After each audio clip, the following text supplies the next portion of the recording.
First of all, he's the Qt project Chief Maintainer, and also is the CTO of the Qt company. So let's give a warm welcome to Lars Knoll.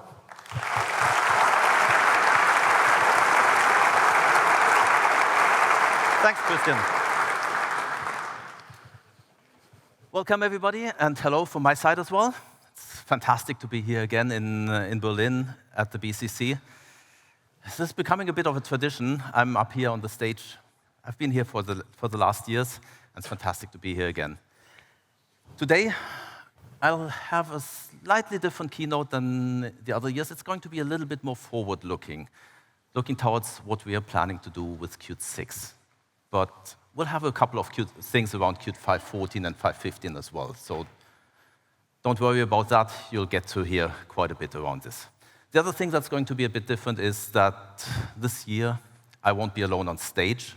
I'll have a little bit of help from some of our engineers, talking about some of the different things that we've been holding on and doing over the last year. With that, and before we go into the technical things, maybe let's get started with a little bit of some statistics and some fun facts, maybe. Is it working? Yes. Takes a little while. Let's start with our ecosystem. One way we use to measure that is looking at the download numbers for Qt. And those have been really growing nicely over the last years. It shows really that we're getting a lot more people into using Qt, downloading the product, using it. And we're seeing a big growth between 2018 and 2019. We now went up from, in 2016, below 4 million to expecting above 6 million this year once the year's over. A good part of the increase has actually also been due to certain new products we've launched. Qt for Python has been generating a lot of additional downloads and there's a lot of interest that has for the product there. I won't be talking too much about Qt for Python today. There will be additional talks later on, but going more into some of the other things. Also, one fact, just looking at you, what platforms are you using to develop on? And you can see the biggest part is actually using Windows as the host operating system. Linux is still pretty big, especially probably from many of the people also using and developing for the embedded side. And then we have Mac OS as the smallest one of the host platforms, but still really, really important to us. There's also been some evolution on Windows. That's the place where we have a lot of different compilers that we need to support. And it's interesting to see some of those changes there. MingGW has been pretty stable between 25 and 35% year on year. But what we've been seeing is a big change on the Microsoft compiler side. MSVC 2013 is fortunately almost gone by now. 2015 is in pretty rapid decline, and 2017 is really picking up. We'll start supporting 2019, so of course, as well. But we're seeing there that our users are actually upgrading to newer versions of compilers much faster than we have seen in the past. There's also a big shift ongoing, and we're finally getting to a point where we can put 32-bit to the rest, hopefully in a soonish. We're seeing that when 2 years ago it was still around 50-50, that nowadays more than 2/3 of the downloads of Qt are for the 64-bit versions. So there's a big change happening there, and it's good that we're finally getting rid of the 32-bit on the desktop. Let's have a quick look, an overview over the roadmap.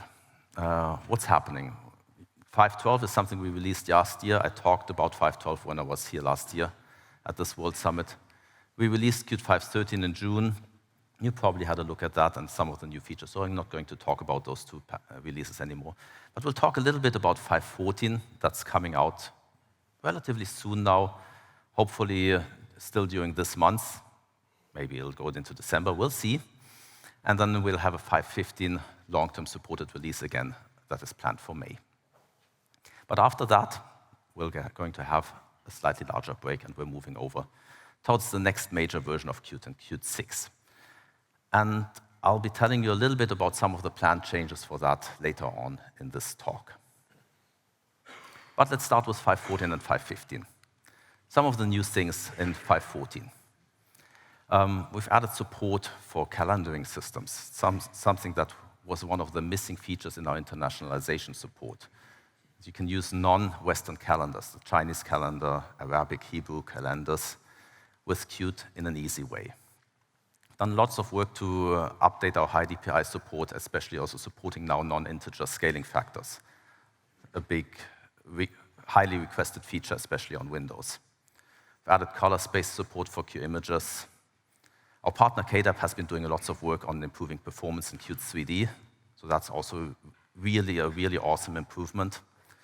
We've done things that we're doing regularly, like updating Web Engine to the next version of Chromium, supporting other new formats for rich text in Qt. You can now import Markdown in a very easy way, and we've done lots and lots of smaller bug fixes and improvements. There's one thing I didn't mention yet that I'll come back to in a minute. God, this clicker is bad. Sorry for that one. I think I'll need to use the keyboard from now on. The other thing that we're trying to do with 5.14 and 5.15 is pave the road towards the next version of Qt, in Qt 6. Qt 6, as a new major version, is something where we allow us a little bit more freedom with our APIs, and we're breaking a little bit binary compatibility, meaning you'll have to recompile your applications, but we're also going to break some level of source compatibility. To make that, of course, easier, that means you have to adapt your code. To make that easier, we want to make sure that we can use now 5.14 and 5.15 to help you in that process, and flagging deprecated functionality that won't be available in Qt 6 anymore already in those versions.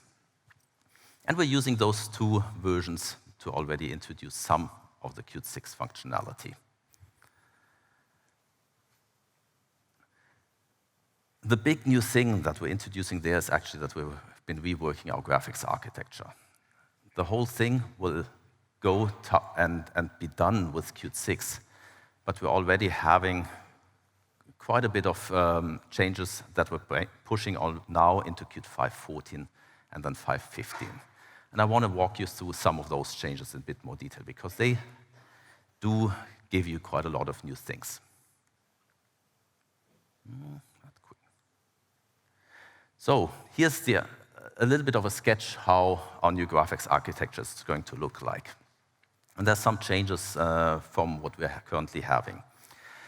Let's start off at the bottom, where we have the hardware adaptation. We have different graphics APIs nowadays. We know that OpenGL is not the only game in town anymore. Vulkan, Metal, Direct3D, we need to support those APIs moving forward. We're doing that through what we're calling the Qt rendering hardware interface. And then build our Qt Quick renderer on top of that. I'll go into the details there in the next slide then. On top of that, we've done changes now to integrate 3D better with Qt Quick and QML. So we've had Qt Quick, mainly 2D focused, for many years now. It was running on a scene graph on top of the graphics hardware, on top of OpenGL. As you see now, it's running on top of the rendering hardware. It can run on top of the rendering hardware interface and on top of different graphics APIs underneath. What we're also adding here now is support for 3D, an easy way to integrate 3D content into your Qt Quick-based applications. And then finally, on the top layer, the design tooling is something where we're also doing a lot of work and where we're now bringing 2D and 3D scene editing together.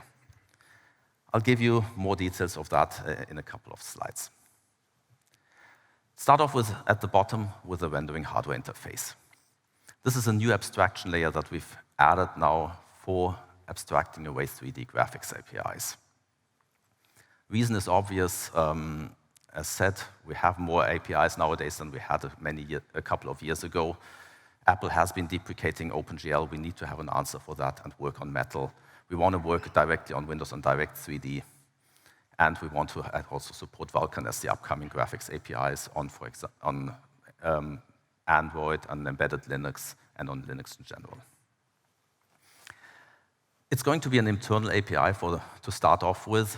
We're tuning it towards what we need in Qt to be able to render things, and we're abstracting away graphical materials there, meshes, shaders, and so on.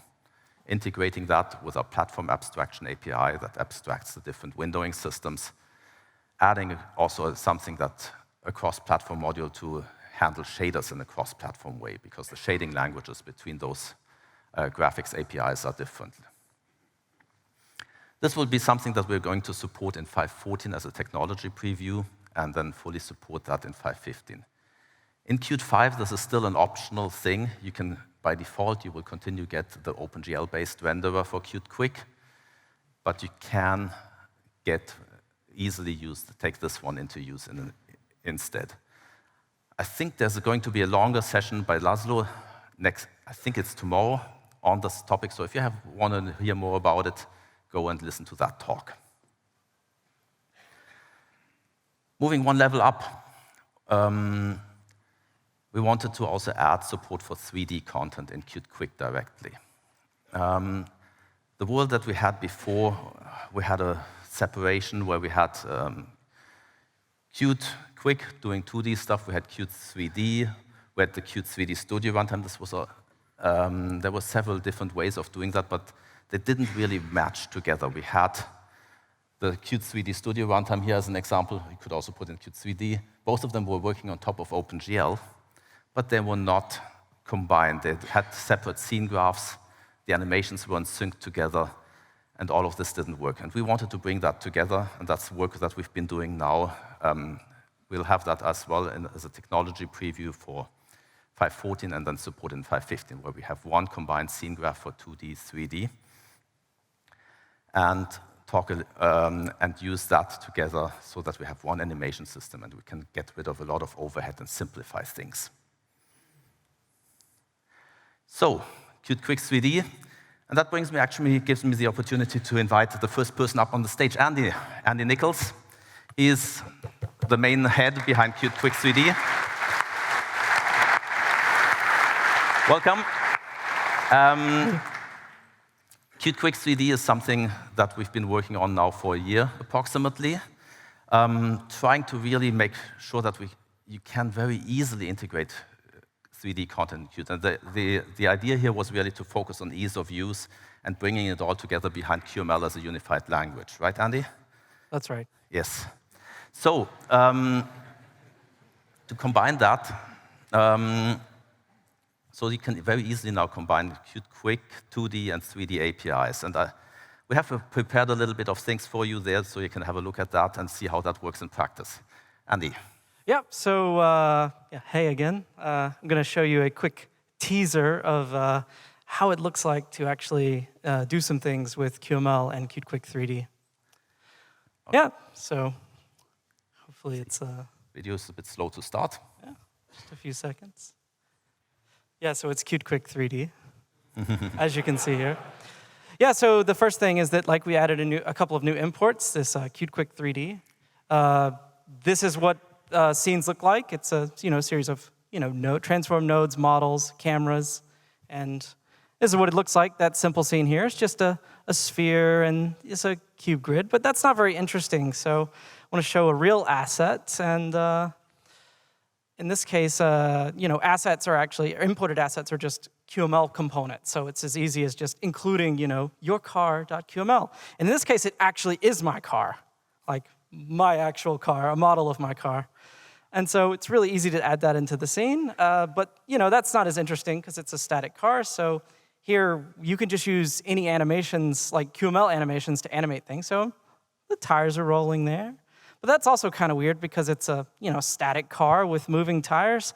So I also want to add a street, which is just another component, imported something else from a 3D editor, in this case, just a street with some, textures on the street. And in this case, I'm actually going to make the street move by animating the U-coordinate of the texture. So here, I got my car rolling down the street. Looks kind of neat, although it's a self-driving car in this case. We had over time. Yeah. And then just to finish it off, I had a skybox and some dramatic camera so we can orbit around it instead of me flying with the WASD camera. So you can see that here. And it's just more QML animations, property animation on the camera.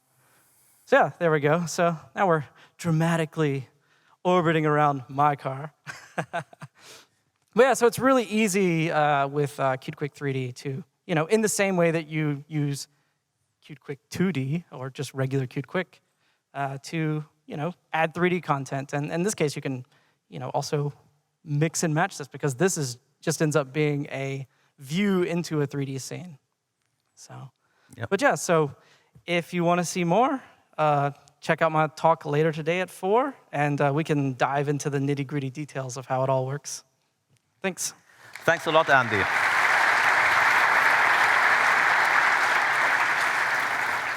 And I have to say, it's really great because I'm personally, I know some 3D, some OpenGL, but I'm not the expert, and this really made it easy for me to use it. And you can do one line in there, and you change the color of the car to blue or green or whatever color you like. Of course, the other part is that we want to connect this also, not only QML is a great language for developers, but we also want to connect this to the designers. And we've been introducing Qt Design Studio last year here at the World Summit. Qt Design Studio is actually a graphical design tool, and it's built on top of the Qt Creator application framework.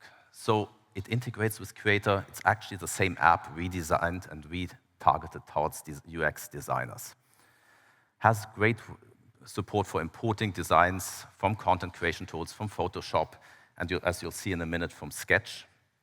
And you can directly test and deploy also on your target platform.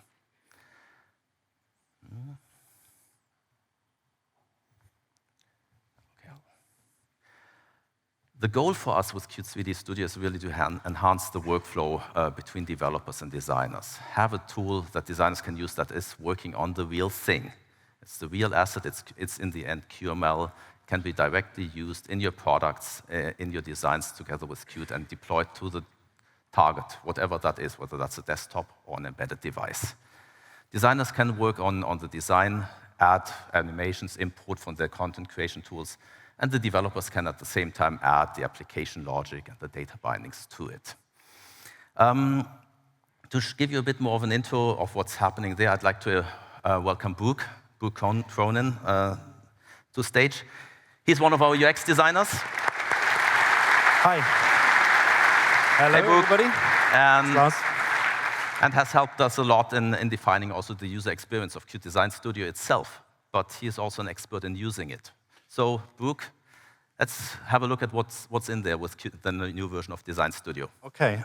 What I wanted to show today is one of the new parts of Design Studio we released this year, and that's the bridge for Sketch. So this allows you to design all of your 2D design work in Sketch, which, if anybody doesn't know, is a tool for designers. It's a vector-based UI design tool.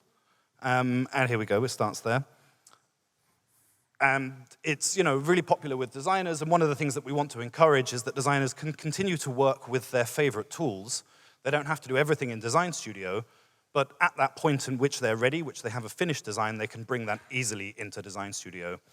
One of the really nice things about Sketch is you can use symbols. And as I'm doing here, I define a part of my graphical assets as a symbol, and then I can just drag and drop these into my screen designs. And that's going to automatically be converted into a UI component in Design Studio. So no wasted assets, no reusing things. Each of these is a single component, and in each screen, it's just an instance of that component.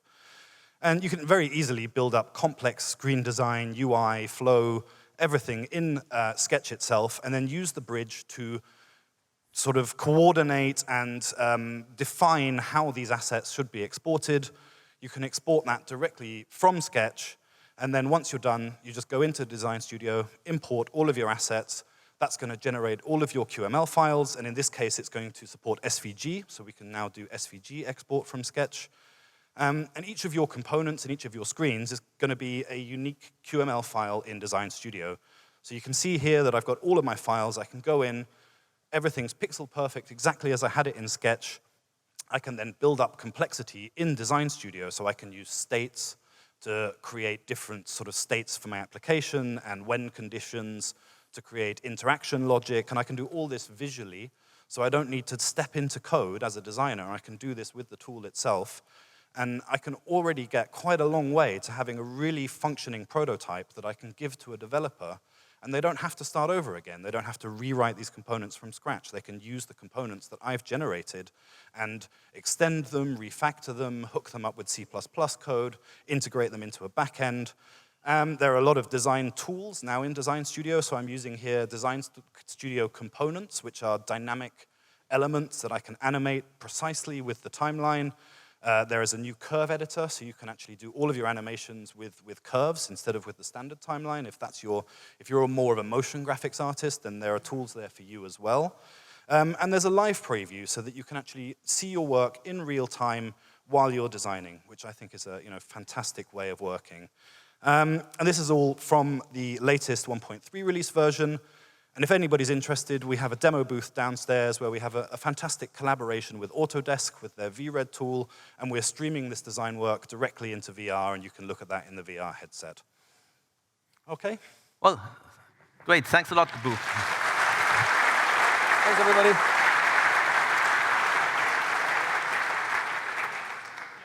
So that's the current state of Design Studio 1.3 that's coming out. But we're also working now on what I've talked about before. How do we get the 3D part in there and unifying that?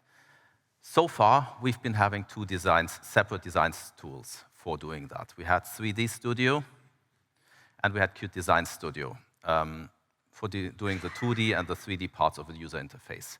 They're separate, independent applications. You could combine the works easily, but it was still didn't feel quite right. So we want now to bring all of that together, unify that, and that's our goal for Qt 5.15, that we have a design studio available now that can handle both the 2D and the 3D side of things, using the Qt Quick 3D technology that Andy talked about earlier.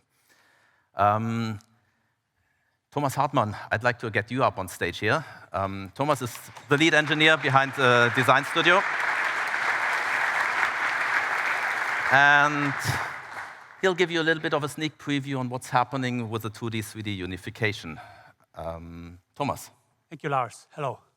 Yeah, as Lars already announced, the big feature for Qt Design Studio 1.4 is the 3D integration. So as you can see, this is Blender. So we try to mimic the workflow we already have in 2D. So instead of exporting from Photoshop or Sketch, you can now export from Blender, Maya, 3D Max, your preferred 3D tool. In this case, we use Blender for this short video. And yeah, you can import your designs, 3D designs to Qt Design Studio. And then you have a 3D editor where you already can move around stuff, can adjust your cameras, can adjust your lights.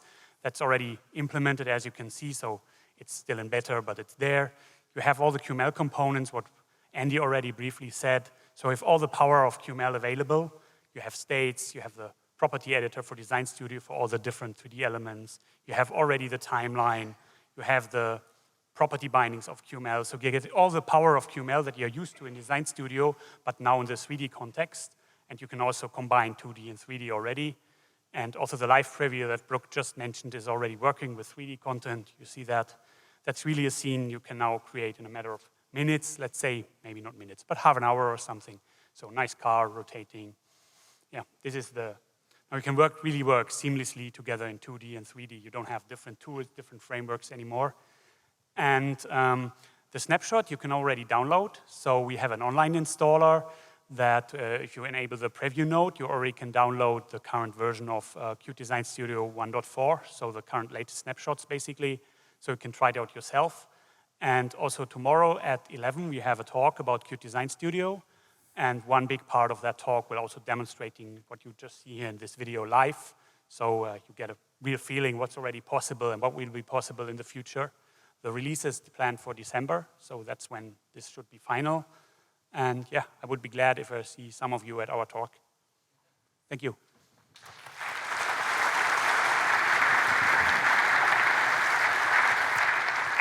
Thanks, Thomas.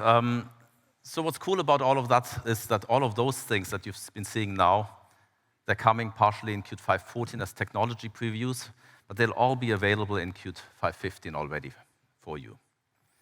Still, afterwards, there will be more work that we're doing, and we're going then over into Qt 6. And from an R&D perspective, those graphics things that you're seeing here are also preparations towards the next major version of Qt. So I wanted to spend a little bit of time going through some of the things that we're planning on doing for Qt 6 and what's happening in there. But before we go there, it's good when we do a major version that we remind ourselves what's really important in Qt. What are the things that we need to keep in mind when we do a next major version, when we start redesigning, re-architecting things, maybe considering breaking certain APIs or changing certain APIs. And that's the core values that I can see for Qt. The scalability of Qt, being able to go from very low-end hardware to big desktop systems. That we have fantastic documentation and great tools around it, our IDEs, our design tooling, ease of use, productivity, that it's easy for you to create your applications to get to market fast, that the code you write, that it's hard to misuse Qt, that it's actually hard to introduce bugs, hopefully. The maintainability, stability, and compatibility is something that many of our users value. You can have long-running projects. We have lots of customers who have been using Qt for 10, 15, 20 years, who've been going along with the different versions, and it is really important that the code that they write is maintainable, but that they also can move along with the Qt versions in an easy way so that Qt stays compatible. Intuitive APIs that comes together with the ease of use, really important that people find the APIs that they can use it, that it leads to very readable code. That also helps with the maintainability. Cross-platform, of course, we've always been that. And finally, of course, our large developer ecosystem that we want to move along with us to the next versions of Qt. So whatever we do with Qt 6, we need to keep those values at our mind. But we also need to change Qt to adjust to whatever the market demands, whatever we see we need to do to keep Qt relevant for the years to come. But keep those values really at the heart of what we're doing. That's our goal now with the next major version. So having given that as a preamble, let's have a little bit of a look into some of the technical things that we're planning on doing. But before I go there, as said, I mentioned compatibility. This is important for us. My goal is that we can be compatible enough that you can compile an application against both Qt 5.15 and 6.0 with minimal workarounds. So it shouldn't really require a lot of work to do that.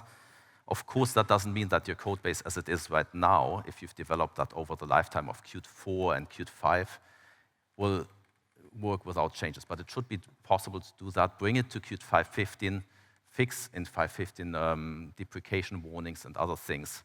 And then you should get to something that's very close to running also on 6.0 without further changes. Having said that, with the compatibility, the opposite side is, of course, that we'll need to do some house cleaning. We're going to remove all the functionality that's being deprecated in Qt 5. This is really there to help us move forward, to get off of some baggage that we've been carrying around with us for the last couple of years, that we've been collecting, make sure that we can remove that and focus on what's important for the future. One thing we're doing is we're changing our build system, CMake. We've been using QMake for many, many years now to build Qt itself. That's something we're changing right now. And the project to do that is actually really well on its way. We're moving over with Qt 6 to build Qt itself with CMake. That also means that we'll get much better CMake support. And we're seeing that already now in 5.14 and 5.15. If you upgrade to a new version of CMake, recent version of CMake, the Qt support is much better in there already. We're doing improvements there. We're doing a lot of those improvements actually upstream in CMake. Of course, QMake will be supported for the foreseeable future. Also in Qt 6, you can continue to use QMake to build your own projects if you have that. But for new projects that you're doing, we recommend that you move over and start using CMake.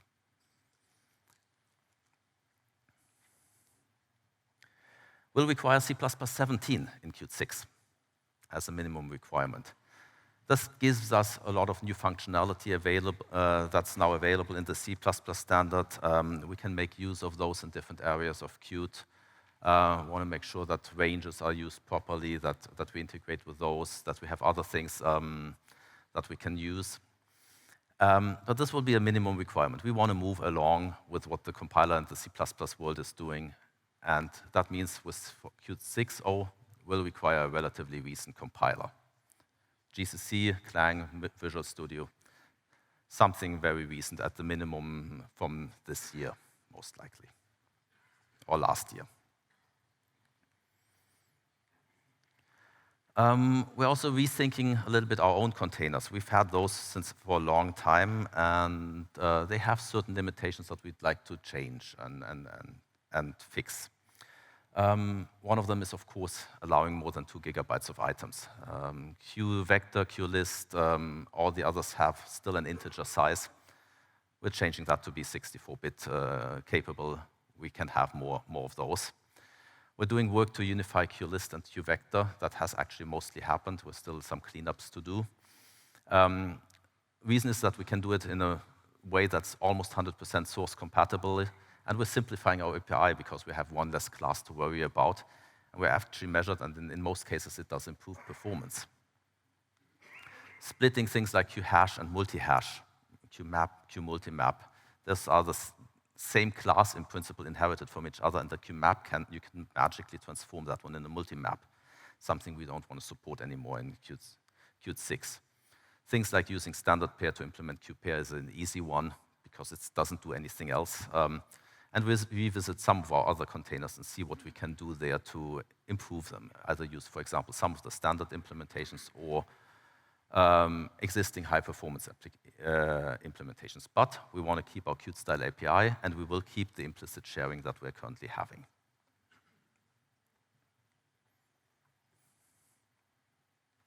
Yeah.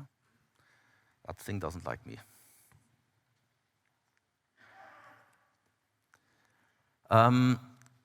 We'll go and Unicode throughout is a theme that I actually had for Qt 5.0. Unfortunately, we couldn't completely finish that work at that point in time due to different reasons. First of all, compiler support lacking, but secondly, also the fact that we just didn't have enough time to finish it all. But we'll do that for Qt 6 now. All our text handling will assume Unicode. Car stars will assume we will assume they're UTF-8 encoded. And conversions from QString to car stars and the other way around will assume UTF-8. We will assume that source code is UTF-8 encoded. And we will move things like our legacy encodings, Qtext codec out of Qt core, Qsettings, Qtextstream, all of those will also assume UTF-8 as input and output encoding. That'll make it much simpler for us to handle string and string literals in our source code. Because it's UTF-8, we don't need any more QLatin1 string, QString literal. We can deprecate those. You can simply write your string in single quotes or with a U prefix to get the UTF-16 version in your binary to avoid a conversion from UTF-8 to UTF-16. And with that, simplify our string classes. Also get rid of stringRef, qcharref, some of those other helper classes that we have in there. We're planning on doing improvements also to the mock and our Qt type system. We want to add some more data to the meta object system that we're generating and the data that the mock is generating. Some of that data required currently by QML, and where we're currently basically duplicating data at runtime in the QML engine. Want to move that over to be available at compile time. Also faster lookup of meta type information. Sometimes, especially for user-defined types, we need to do string lookups when we do a connect statement or when we look at a property to find the type information that we need at runtime.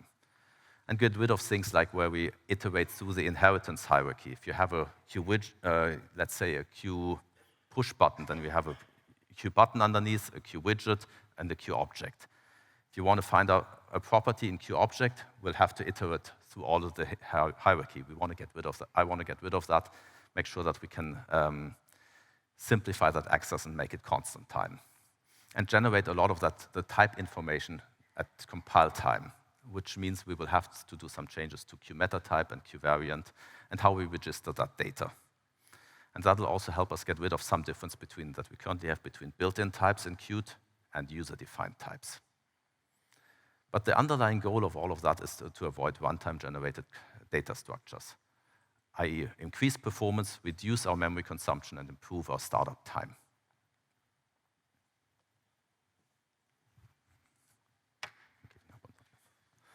Did I know? The other thing, the next thing we're doing is we're introducing a new property system. We have that currently as a work-in-progress patch on Gerrit. I'll talk a bit more about that in my talk tomorrow. This is about trying to get to an easy-to-use C++ API, a real property-based syntax, not the pseudo properties we currently have in QObject with foo and getFoo, and with built-in support for bindings. What we've realized, and what I've realized over the last years since we introduced Qt 5, is that one of the biggest features that make QML so successful is the support for bindings. Being able to basically bind the value of a property to an arbitrary expression. And I want to bring that from QML down to C++. Bring that into the core of Qt, into Qt core, and make it available for all of you and all of Qt. Something where we can then also improve the performance significantly. We can do things like lazy binding evaluation, and where it's extremely fast. You see an example here on the right-hand side, where we just declare some int properties, and then we bind the height to the width, so they keep in sync, and we bind the border to be 1/10 of the width. So the only property, whenever you change the width, height and border will adjust accordingly. So goal here really to bring the best part of QML to C++ and reduce memory allocations in QML, also significantly increase binding performance. Over those years with Qt 5, we've also realized that there are a couple of issues with QML. QML is a great language to do user interfaces, to define those. But there are issues that we're currently having with that language and that we want to fix. There's memory overhead, because the Qt object model that we're using in QML is separate from the Qt object model. We're duplicating data structures there, and we're duplicating those at runtime. We require a full JavaScript engine and a garbage collector, especially on low-end hardware. It's not ideal. So we want to see whether we can make that optional. There's performance overhead there because binding propagation is immediate and not synced with the scene graph. So it could happen that within one frame, a binding gets reevaluated a couple of times because several of its dependencies have changed. And then we have a bytecode, and we need a JIT compiler to get good performance out there. We also have a couple of language problems that we're seeing, especially with users and customers that have very large projects. QML is weakly typed, and that makes refactoring hard. It makes the code model hard. We can't really help developers as good as we want. The integration with C++ is not ideal. There's all this QML versioning thing, which makes it really complex, and you have to always update that in your QML files whenever a new version comes out manually, as opposed to the C++ side, where we don't need this. You just take the new Qt version into use, and it's working. The reason we have that is a little bit of some complexity in how we look up bindings. And then we don't have encapsulation. You can't mark stuff private in QML.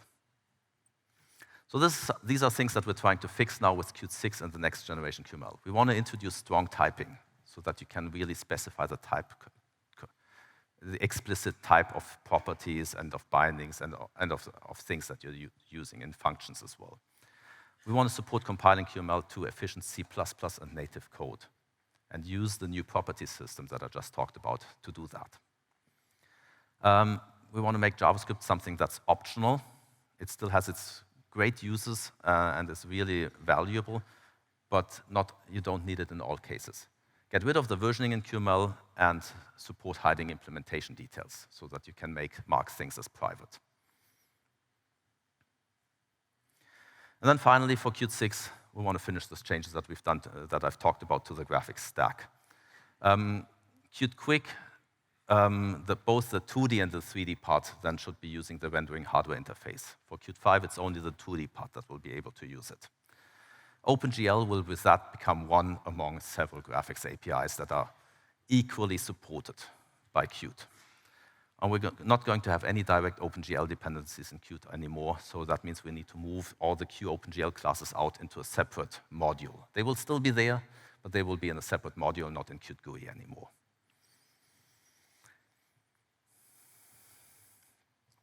So this is the broad overview over many of the things we're planning for Qt 6. A lot of what I've been talking about now is not implemented yet. We'll need to do the work over the next year to implement that. But this is the plan that we're having. This is what we're trying to achieve. And if you have other things that you really like to see and hear in Qt 6, grab some of the engineers here that are at the conference, or talk to me also afterwards, after the session in the next 2 days. Let us know, or let us know through Jira, through bug reports, what are the things that you need in Qt 6 that you'd like to have? What's your favorite thing? Okay, well, let's move away now from Qt itself and to something else. Qt for microcontrollers. This is something that we have been announcing just a couple of months ago. I talked actually a little bit about that last year, also at the World Summit, where we talked about how could we scale existing Qt down to fit into microcontrollers. And we managed to make some good progress there. We got Qt down to 10 megabytes of RAM and ROM consumption, but it wasn't quite where we wanted to put it, because microcontrollers like a Cortex M4, Cortex M7, they usually come with around 2 megabytes of built-in RAM. And that's where we want to run.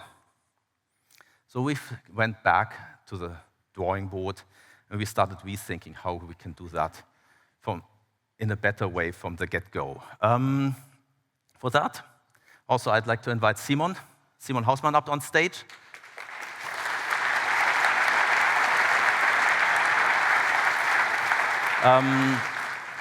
Simon is chief engineer in the Qt company, and he's been actually quite involved in the early stages of Qt for microcontrollers in defining and thinking about how we could solve that, how could we scale down that far. And the goal for us was to have something where we could use QML as the defining language for user interfaces.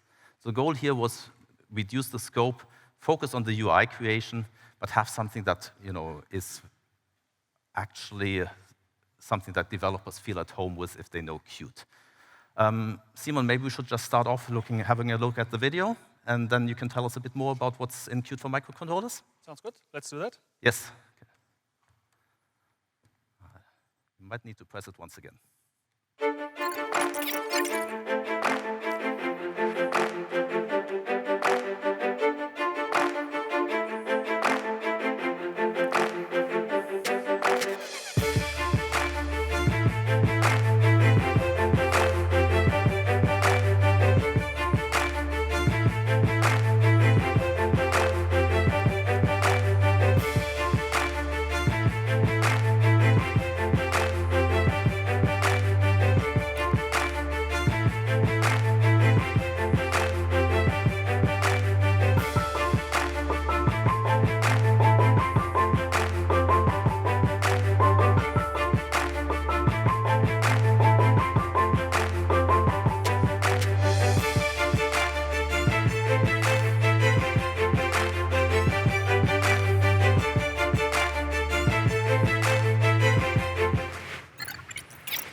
Yes, thanks.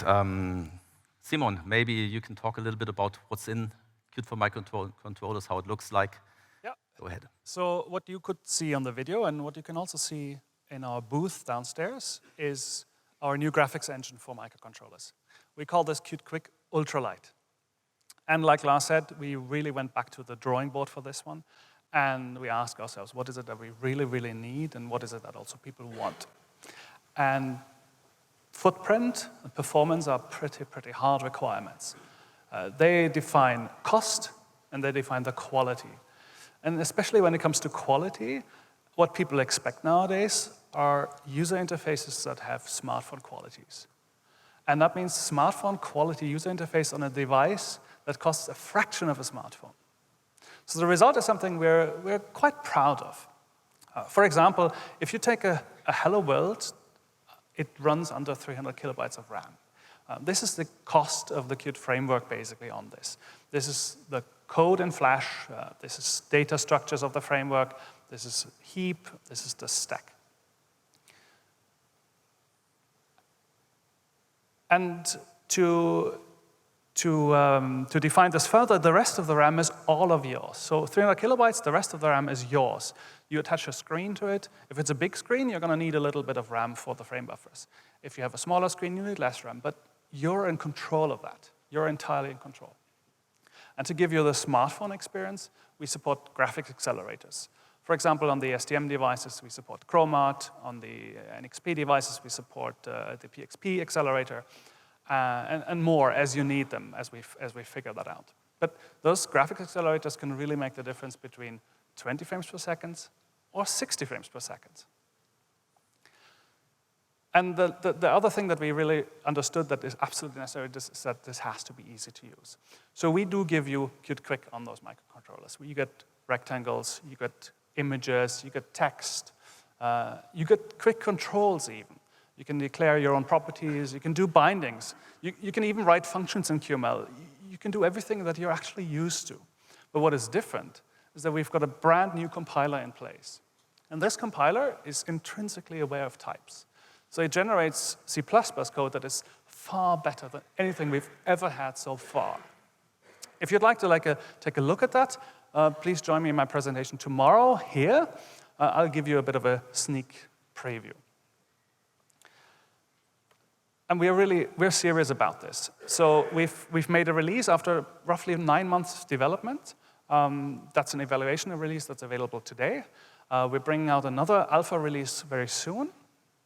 And we work really, really hard to get the 1.0 release out by the end of this year. And this train is rolling now, so we're going to produce at least 2 more releases every year. So we really want to get this out. Good. Great, thanks, Simon.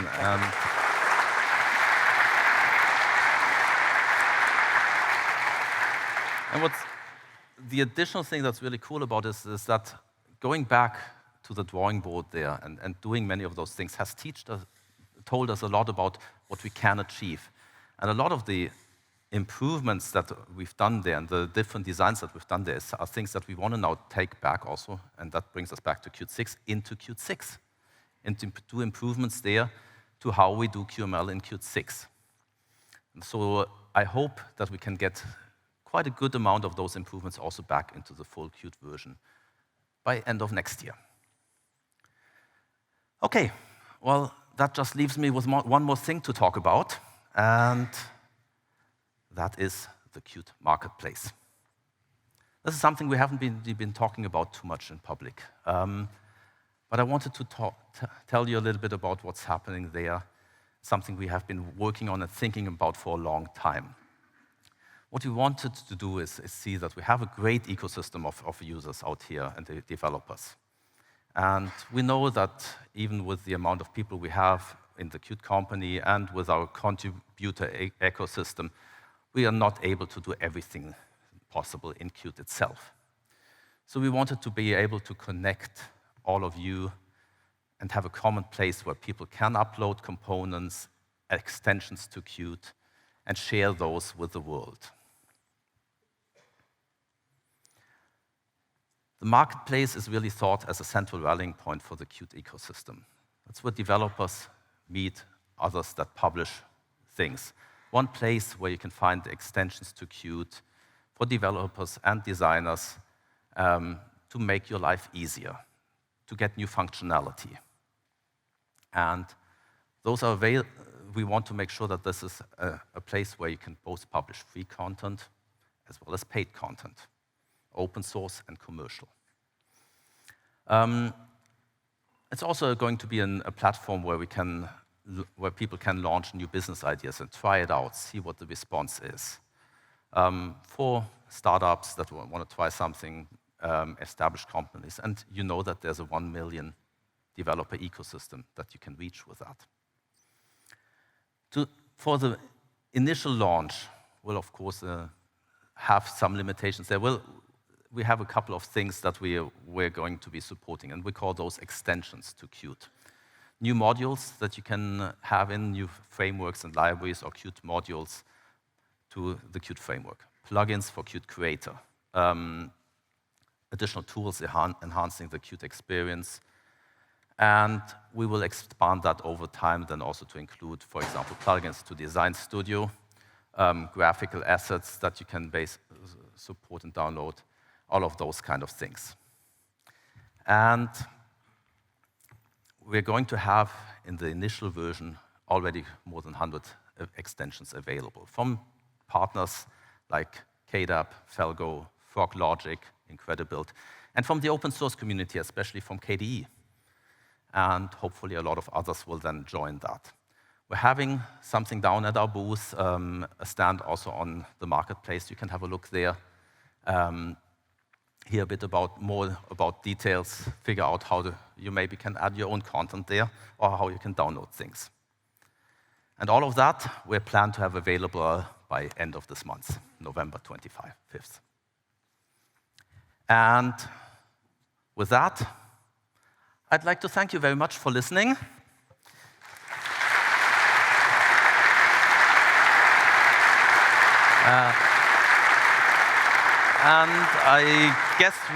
And I guess we have 5 more minutes for questions.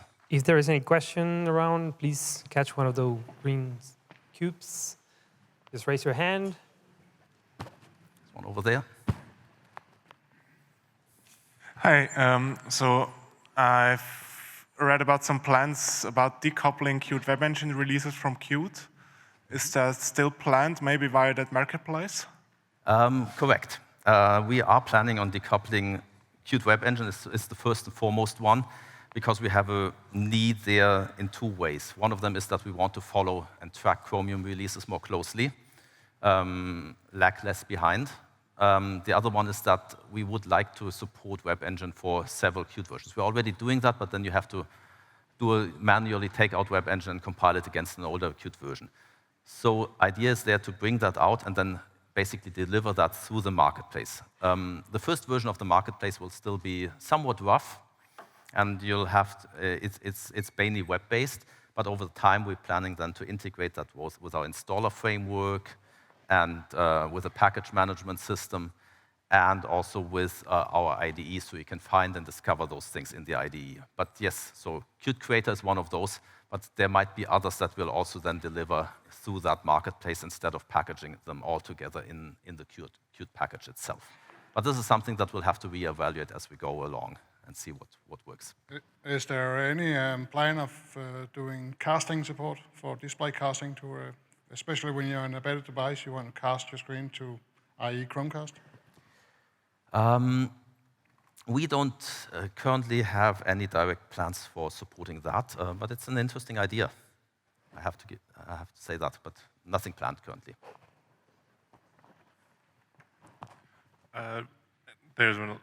What are some of the plans for Qt 6 in relation to like Android and iOS? We'll continue to support them. Was that the answer you were looking for?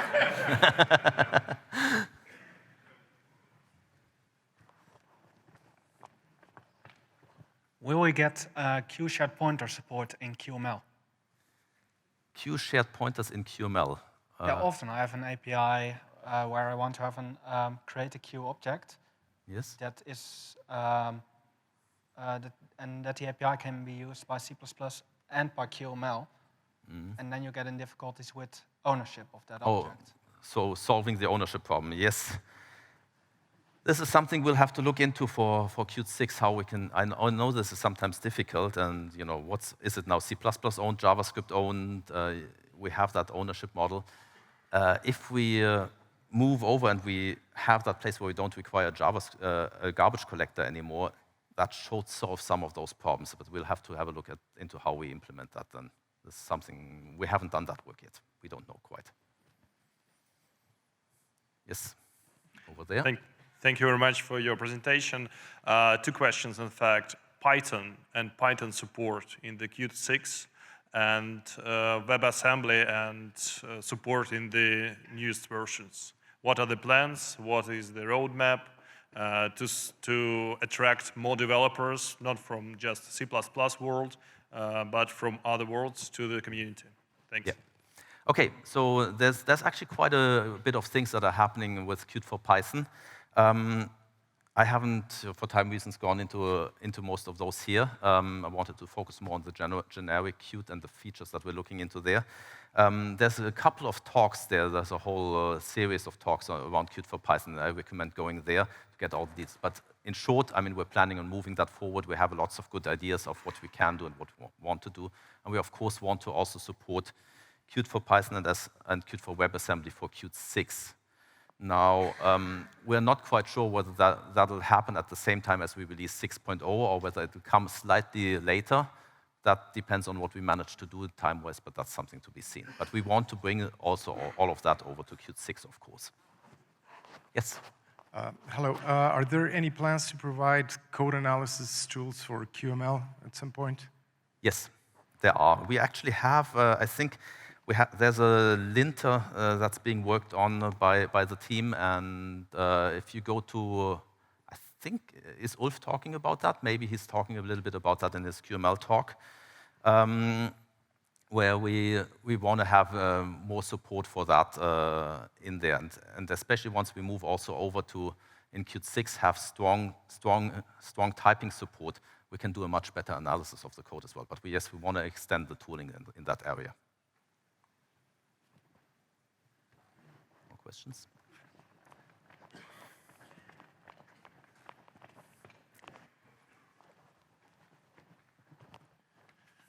So are there any plans to enhance support for mobile, Qt for mobile? Yes. We have lots of ideas, let's put it this way, and we have a little bit of a we're working, seeing how we can get things done, but there are certainly, I mean, we want to make sure that Qt is working nicely on mobile, and there's a couple of things that require a lot of work because things have been moving fast. There's some changes on Android and stuff where we're a little bit in a catching up, have to catch up there.